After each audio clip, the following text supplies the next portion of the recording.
buckle up. It's a lot.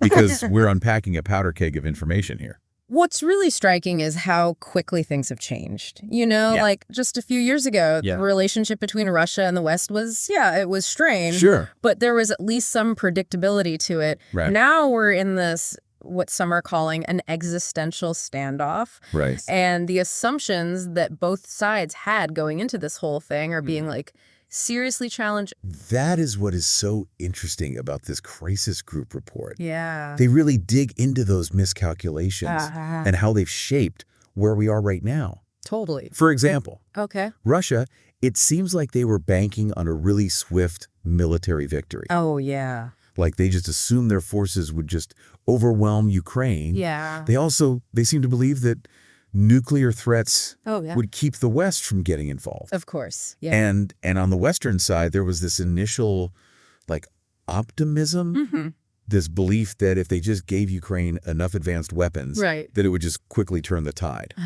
But the reality is that it's a long war. Yeah. And it's this brutal war of attrition. It's been a slog. And that is where Trump's return to the White House just throws everything for a loop. Oh, absolutely. I mean, his promise to end the war has definitely gotten everyone's attention. Oh, yeah. But the IPS Journal piece really highlights just how wary European leaders are. They see this as a huge shift in U.S. policy. Yeah. Especially with Trump's direct talks with Putin. Right.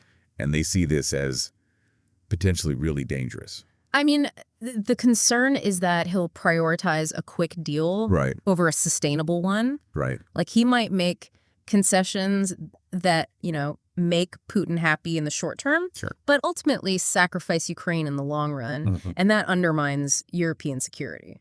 It's almost like Europe is being forced to face this worst-case scenario. Yeah. A U.S. president who cuts a deal with Putin. Right. And then they're left exposed. Absolutely. And the Atlantic Council piece really captures this urgency. Yeah. European nations are scrambling to figure out what to do. Yeah, they're trying to figure out how to respond. And, Trump's past actions, especially during his first term, really eroded trust in that transatlantic relationship.